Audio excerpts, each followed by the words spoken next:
Okay, we're going to go ahead and start here, Cindy. And again, thank you for having agreed to do this interview here with me. This is Thank Pablo you for Almaguer. asking. Thank you.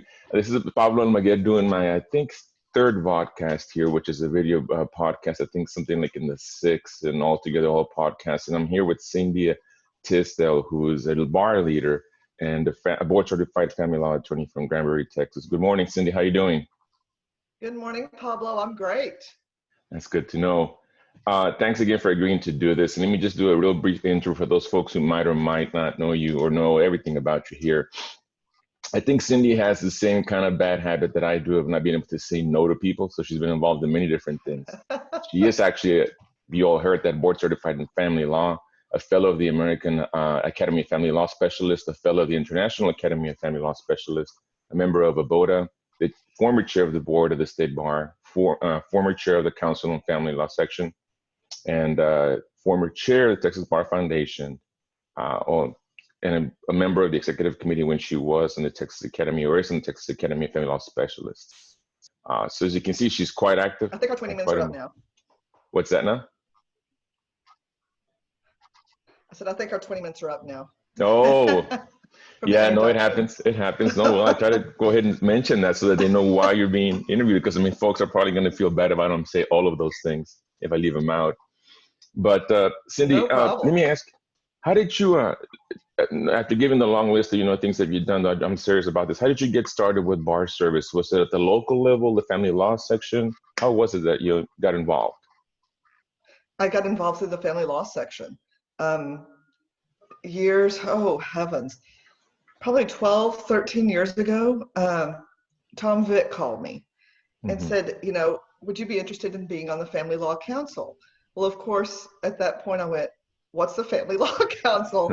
And did some research. Anyway, I got involved. I was on the council for 10 years, went up through exec and ended up being chair of the Family Law Council in the Family Law section. And that's how I got started. And I went over from the section. And while I was in the executive committee of the section, I ran for director for the state bar. So I was doing both of those at the same time. So were you involved with the section before you were involved with your local bar association, or had you done some work with the local bar? I moved to Grandbury from Waco, Mm-hmm. and I was involved with TYLA in Waco, but on a very minimal level. And I would go to meetings and I would help out. And when I moved to Grandbury, I love Grandbury. We don't have a very big bar, a local bar. We do have meetings and things of that sort, but I wasn't that involved with the local bar just by the nature of it. And so I got involved through the section. Wow, well, that's amazing. Right into it. And good thing you mentioned Waco. Of all the things I mentioned here, I didn't say the big one. You're a Baylor Bear, undergrad and law school. Yeah, Twice and I over. know that. I know that too because my Fickle. in-laws actually met at Baylor undergrad. My father-in-law and mother-in-law, and it's a funny story that I told people that when my wife and my brother-in-law are Aggies. My sister-in-law's a SFA graduate. My sister's UT. So you can imagine. I mean, the issues that when the kids grew up, who are they going to cheer for, and stand out for. And my in-laws, my mother-in-law admitted to me that when I proposed to my wife, before I even married her, she bought a onesie, a Baylor Bear onesie for our kids. That's how ready she was to indoctrinate her in the Baylor Bear ways. But yeah, and listen, I wanted to mention that the reason I asked you to be here today, be interviewed, is because you're a solo small firm practitioner, family law practitioner. There are actually more of someone with your background than anything else in our membership of the State Bar Association, but also your leadership. I wanted to kind of stand that out because it's not common that a solo small firm practitioner is this involved.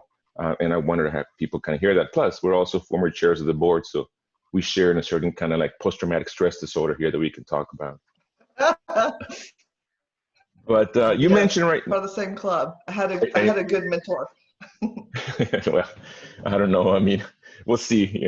What kind of year you had. You actually mentioned right now an interesting a name of a leader in the family law bar, Tom Vick, someone who's also supportive of this campaign and a great mentor to many people.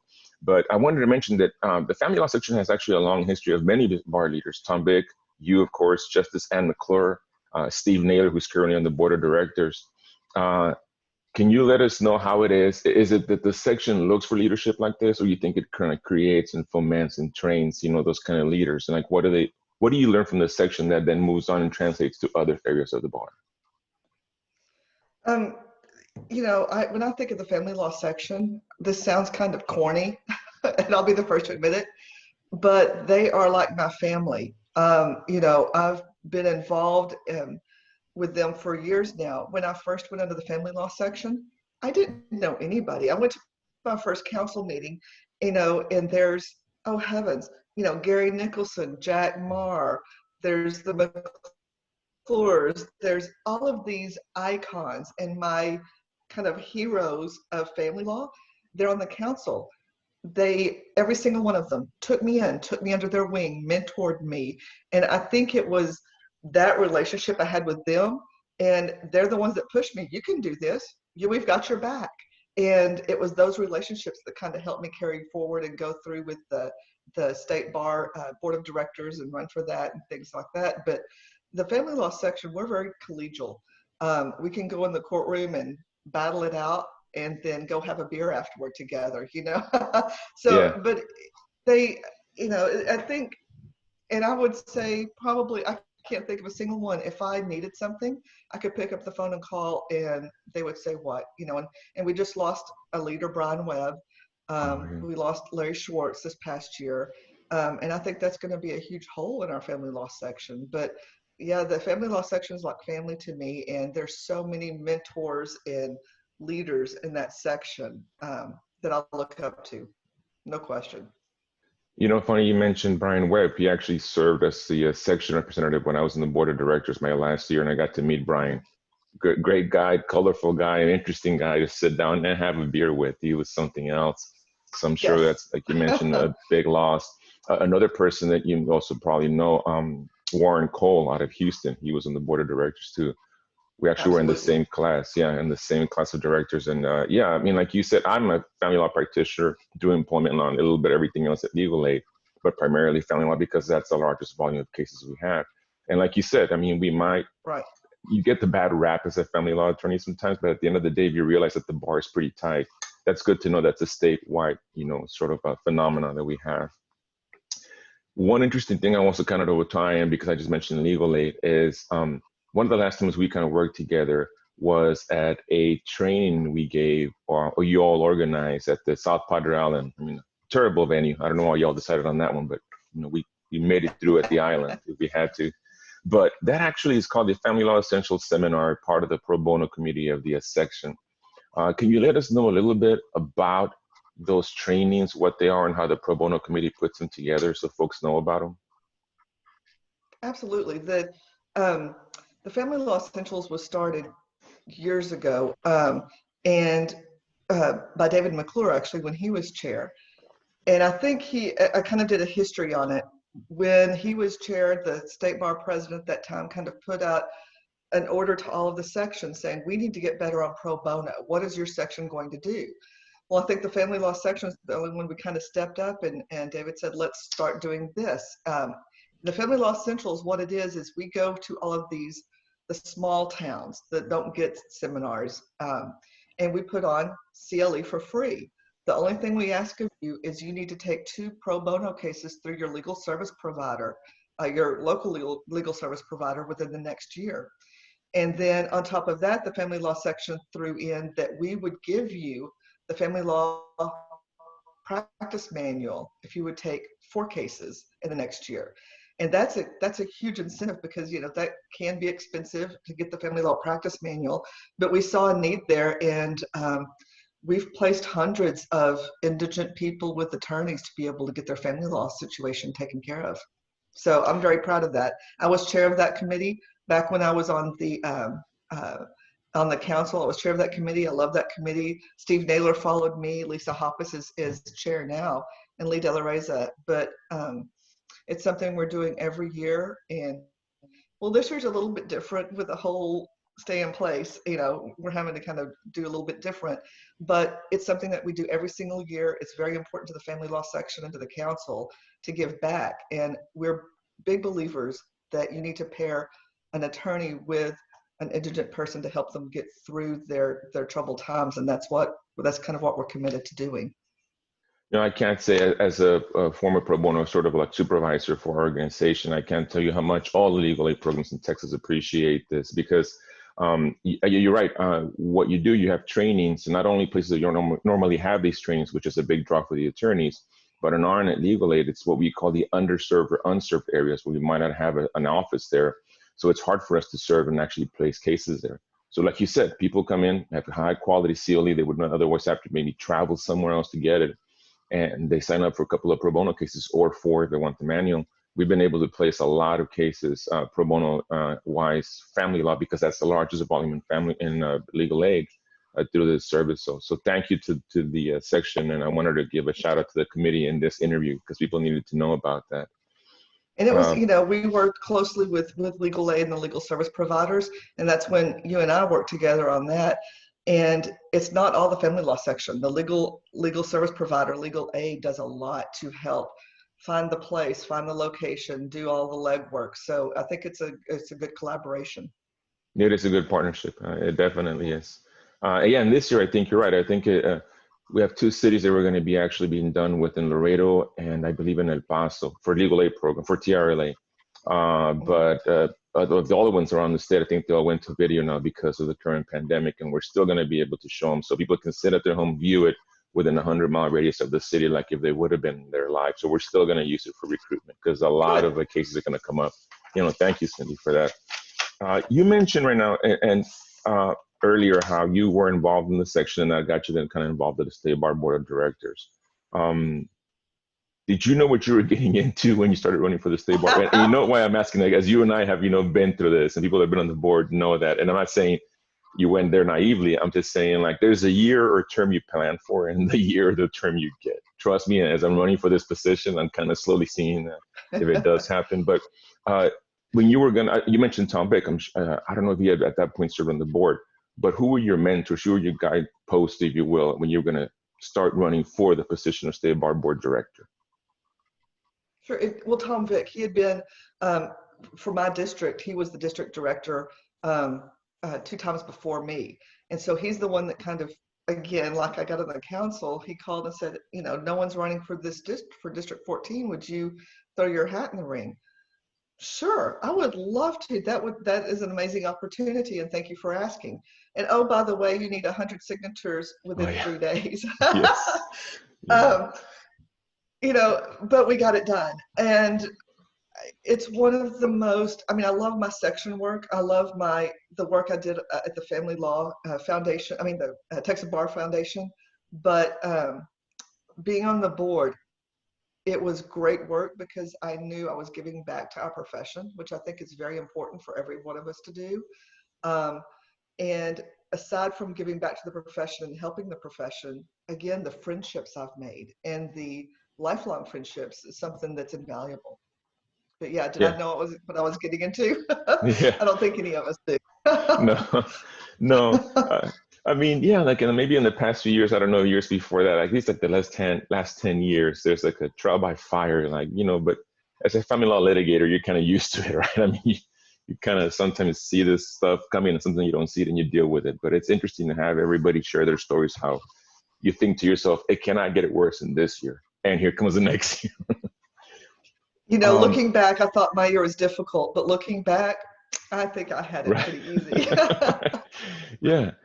When I was, let me ask you first and then I'll share the story here. But Sure. When you started then on your direct, because you're coming from a small district, you're saying that people actually didn't want to even, run for it, but you've got your signatures, but you probably all are busy, solo small firm practitioners. It's hard to actually be a director, have to leave on a quarterly basis along with committee meetings and otherwise. I'm sure it's difficult for somebody in your district to have to travel to other areas for board meetings and committee meetings, but somehow you did it. So on your first year on the board, as the learning curve is really steep, trying to learn what's going on, did you know that you wanted to run for chair of the board, or when did that idea start percolating in your mind that you wanted to do that, or who encouraged you to do it? It kind of started percolating my second year.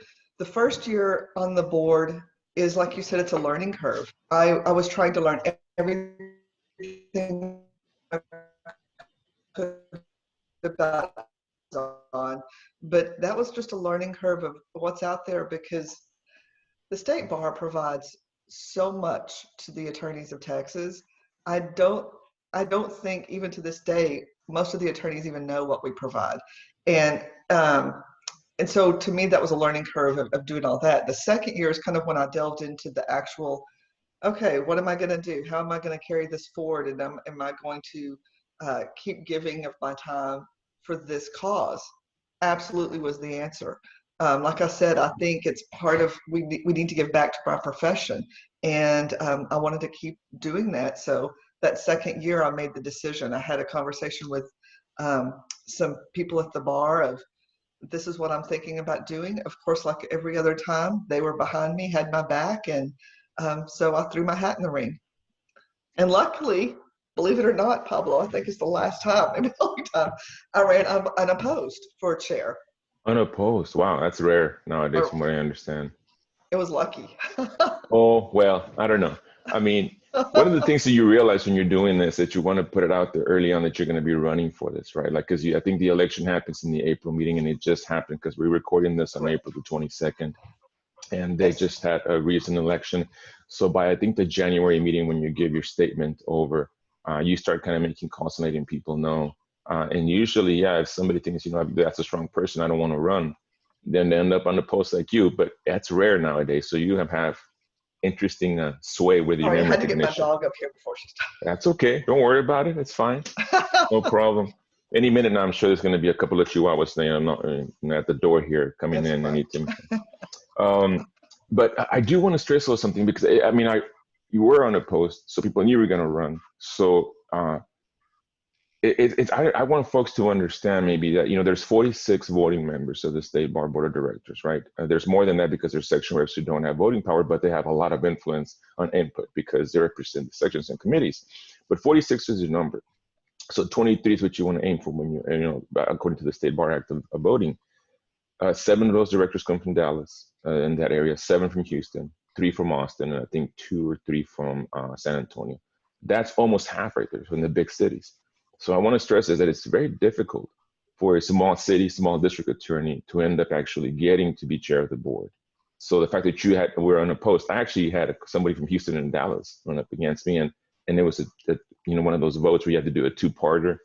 Yeah. But yeah, it was intense, but it happened, and I've seen, in the past few years, a few more small city attorneys. But I wanted to ask you, you knew that going in, right? Just how difficult it is for a small city attorney to be chair of the board. Yes, because like you said, if there's somebody running from Houston to Dallas, they automatically have a coalition. Well, an appearance of a coalition, let me put it that way. And so, being an outsider, and I'm the only one from my district, I have to rely on all the outlying districts and the smaller districts if someone big is running. So, there's that. There's the issue of travel. There's the issue of, District 14 is a big district. It doesn't include Fort Worth, but it's Denton over to Abilene, down to Stephenville and back. And so, my years on the bar board, I traveled to all the way out to Abilene, and I'm trying to remember so long ago, at least twice to speak at their bar luncheon, things of that sort. So when you're a district, a district director, I'm from Grandbury, but I represent a big district. And so it was very important to me to kind of go through each one of them. And I spoke at different bar associations within my district. And that was important to me because I'm representing them. They're my constituents. And so I wanted to listen to them and see what they had to say and let them know what the bar was doing. So that was a lot of travel. Yeah. No, yeah, it's a really big district you have there. I think right next to you is the one district just out to Amarillo also. Mhm. Was it Kyle Lewis, who was our section or representative from that area? It's an amazingly wide district. It's amazing how many counties you'll have in there. Um, so you mentioned, by the way, so getting elected is not the hard part, apparently. Once you get elected, then you realize immediately you get like all these appointments, and people don't know that you're like chair elect in the month of May, and you get all these things ready to go. And one thing that I did is collect that information, and I think for the next 4 or 5 chairs of the board, including you, I will send you an email like, "Hey, get ready for this. This is coming," because You it was did. difficult. But can you describe what those duties were? Some of those duties where they were like immediately off, as soon as you get elected. Sure. Well, immediately, you kind of meet with, you find out that at the end of April who the president's going to be. My president was Lisa Tatum the year I was chair. And I think working in tandem with your president is very important, because to me, you don't have to have a cohesive board. I think good, healthy discussion and disagreement is good, but you also don't want to be going off in two completely separate different ways if you can help it.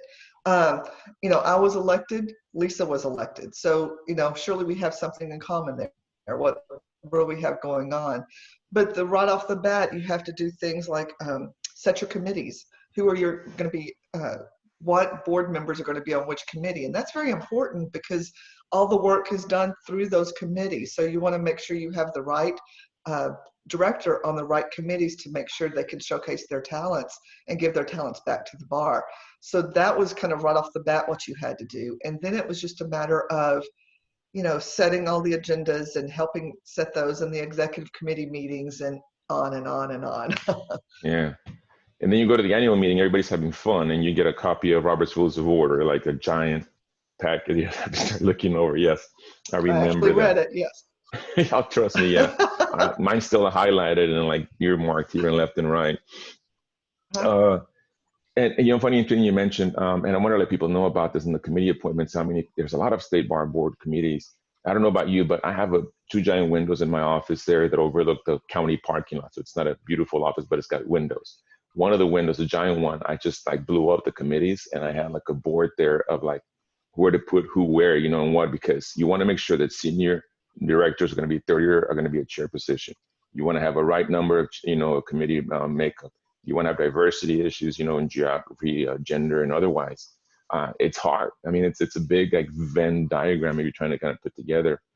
But how did you do it? I mean, did you, like you mentioned, you talked to Lisa, I guess Michelle Hunter at that point, who was the executive director? It was Michelle, Lisa, and honestly, I kind of did what you did, probably not on your scale. I didn't have it on a big window, but I did have kind of flow charts.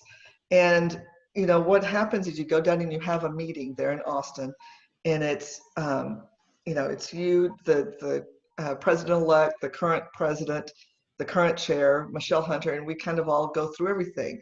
Well, I wanted to be prepared before I went down there, so I kind of, like you, I had this big flow chart, and I tried to do diversity, big firm, small firm, every kind of diversity you can think of, but also in showcasing, like I said, someone's talent.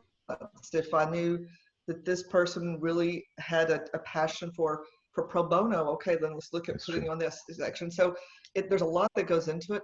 I don't think people understand how much time. Yes, there might be one meeting that's one full day. There's hours spent before that one meeting to get prepared for it. That's true. No, that is true. And I think that's kind of that was the first big meeting, and the first big task, I guess, for me as chair was setting the committees. And so after spending hours and hours at night on weekends when I'm not working, I went, no, now why did I say yes to this again? That's right. Kind of like you, but no, I love my time. I wouldn't trade it for anything. Yeah, no, my year, there's a year I won it, of course, and he wanted to help out. My president was Terry Tottenham, and he had the initiative, Texas Lawyers for Texas Veterans, perfect partnership of a pro bono and private attorney. Looking forward to working on it. And that program still exists. It's a nationwide project. It's successful all because of, what Terry and other folks have done. But the year we got also was the last rules revision attempt of the referendum. So we actually had 5 board meetings, a ton of procedural questions, but, I came out of it okay, I think, and learned a lot from it. And after that, actually, I served my 6 years in the Commission for Lawyer Discipline for what I learned on the board of directors. Had you asked me what I was going to do afterwards, I wouldn't have known. But because of that experience, it made me that much more valuable for the commission, but also at my work. So I highly recommend it. If you have to go through that, please do it. Interesting tie-in too. You mentioned Lisa Tatum. As immediate past chair of the board, you also serve with your president, who's immediate past president, as the chair of the Nominations and Elections Subcommittee, who then goes through the procedure of overseeing the selection of the 2 candidates or more who are going to run for state bar president. And I was the co-chair with Terry the year that Lisa won as president-elect of the state bar board of directors. Yeah. Small world. It is, and a great Lisa friend. and I, and I have to say, I think, and I could say on my part, I can't talk for Lisa, but I consider Lisa one of my very good friends now. Absolutely. Yeah. You kind of bond over that year. Isn't that something? Yeah. Yeah. I mean, Terry Tottenham, I just told you, Warren Cole from Houston, Talmadge Boston from Dallas. I still, talk to them often. We see each other. Lisa Tatum, of course. Yeah. You make friendships you otherwise wouldn't have, through this. And that's just the great bond that this builds.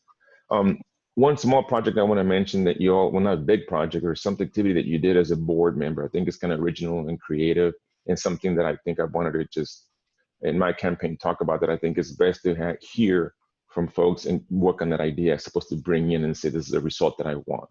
And that is the solo small firm trainings that another state bar does when they go to a board meeting somewhere. Well, back when you could travel, if it would have been in College Station this month, there would have been a solo small firm CLE. And you did some of those when you were chair of the board. Did that start during that year or the time you were on a chair or on the board of directors, those trainings?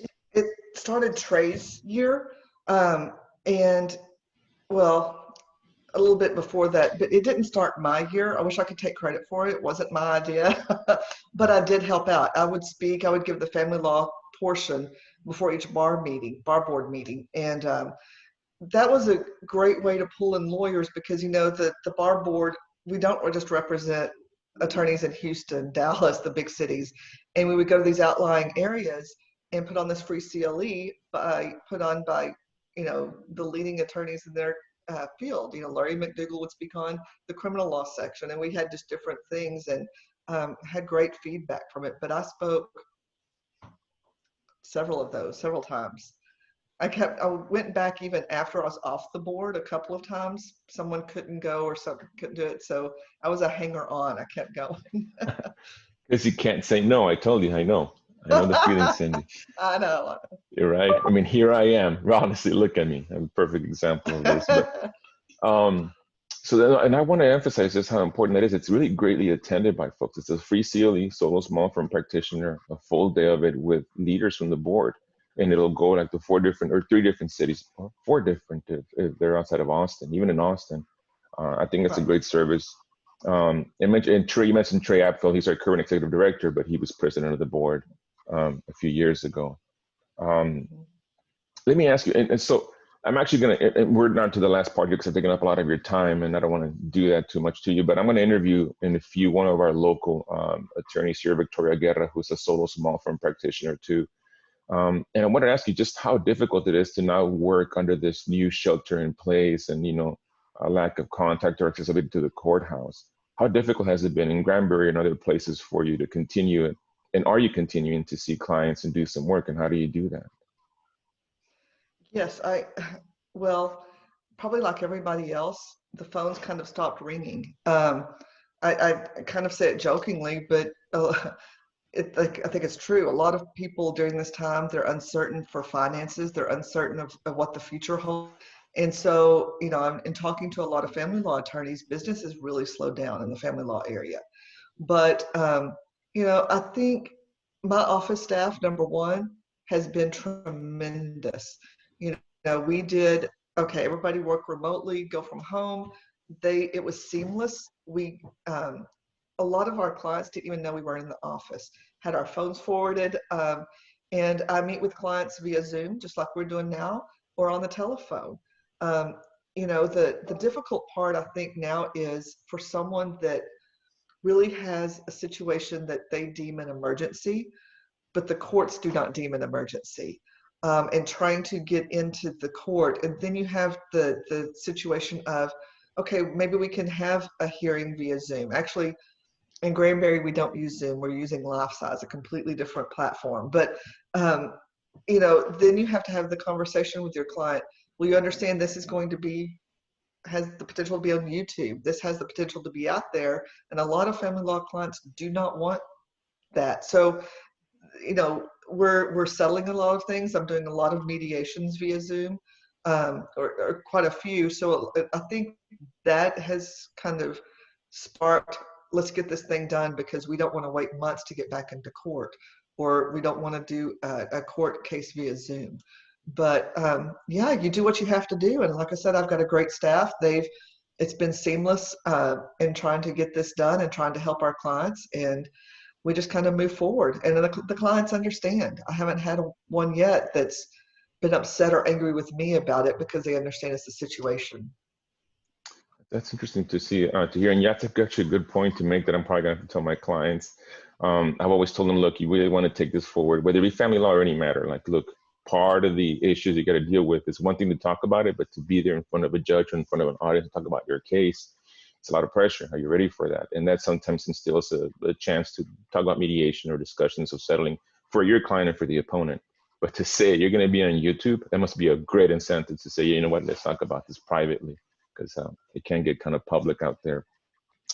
Yeah, who So let wants me to ask. air their dirty laundry on YouTube? Well, a lot of people Yeah. do because they put everything on Facebook Well, anyway, that's true. but That's most true. people don't. So Yeah. No, that's true. That's, yeah, that's one of the things that I know when I do my jury trials, I usually have an intern or two go like, okay, here's my jury pool. Go look to social media sites real quick. And, they come back with, it's amazing what folks put out there that are surprised that they have out there sometimes. Um, yep. So Cindy, and one kind of final question here before we wrap this up, because it's taking up a lot of your time here, though. But how do you think the family law section and the state bar can help a solo small firm practitioner like you moving forward under this new adaptation of practicing law? Because it might not go back to the way we used to do. Maybe it might open up some new opportunities, or maybe it'll be a while before we go back to normal. So how do you think the section of the state bar can help? I think the state bar has done a great job with the CLEs and the free CLEs, and they've done everything from they've delayed, your CLE requirements for your hours. They've delayed all the payments, and so the state bar is really trying to help. I think it comes down to the section, and the bar is going to have to look at this as an opportunity. Because if I can meet with clients via Zoom, if I can have a hearing via Zoom in a courthouse that I don't normally go to, wow, that could open up my practice. I'm not just in Grandbury, and I'm of counsel with the firm in Midland, so I go to Midland quite a bit. If I don't have to drive 4 hours to Midland to a hearing, that's just opened up my practice even more. So I think we need to look at it too as an opportunity instead of all the negatives. I'm trying to look at it. Can I expand? Can I look at something else and how to do this a little bit differently and how to market to my clients of how I can help you, how I can always be there for you, that type of thing. So, as far as the section in the bar helping attorneys do that, I think that's where we need to look at how can you as an attorney, how can you expand on this and grow your business? Because we've all been kind of really focused on the negatives. And, the other thing I see is helping attorneys. There's a lot of, I don't know if it's depression, anxiety, something with attorneys because we're isolated now. We're worried about finances. We're worried about paying our staff. I have one other attorney with me and then our paralegals. But that stress, I know TLAP is doing their videos and they're doing a great job of that. I think that outreach needs to be tenfold because I haven't talked to anybody that hasn't been going through some kind of anxiety through this process. So I think that's really important to keep up and expand too. Yeah, you should be running for president, Cindy, because I'm telling you, that's what I've been saying here. No, you're going to do a great job. Oh, well, trust me not. Well, for what it's worth, you and I saw each other right before the interviews for the committee selection of state bar presidents. And I was really worried it was going to be you because you're an amazing attorney and thinking, oh, gosh. But I got to say, I think that day you ended up flying out and going to David's wedding over in Denver, another fellow bar director. I met David. him through the state bar. We were both directors, and I met him. He became a dear friend, and Yeah. yes, he got married in Colorado. So I left there and flew to Colorado for his wedding. Yeah. And I was deeply honored. I reached out to you, just like I did when I ran for chair of the board and the two folks that I ran against. I called them up and I said, where do you want to be at? What do you want to do? Same thing. I called you and I said, maybe she's going to say, what the hell with you? I don't want to talk to you. But you were nice about it. You were very supportive from like day one for this campaign. So I want to thank you so much, Cindy. The input you provided is amazing. The support you provided to this point is amazing. And Well, some of to the me, things. it's not about me. It's not about you. It's about the bar, and it's about what's best for the bar. And so that's where I come from. what's best for the bar. Thank you. And you know, I'm telling you, you are ready because what you just said is what I've been actually saying from like day one. Before all this happened, and there was the experience in the grievance process and other, you know, matters. I did actually a CLE in February in Tyler about preparing your practice for disaster recovery. But that's natural. Even man-made tragedies like the ones in Midland or El Paso and the shootings. This non-hazard one, you know, there was a small flu pandemic that started up that I think that caused some work slowdown. It's a whole other aspect, and I think we're all learning from it. And what you just said is what people want to hear: TLAP resources, hardship waivers. Just how can the state bar do help you instead of adding more stresses? And I think a lot of us are looking into that. And I know that I'm promising folks that have happened to win this election. But I've taken up a lot of your time, Cindy. Thank you so much for the time, for the support. I really appreciate it. I look forward to working with you, whether it be through the state bar or otherwise. Same. Likewise, Pablo. Okay. Thank you very much. Thank you, Cindy. Take it easy. Bye-bye. Bye-bye.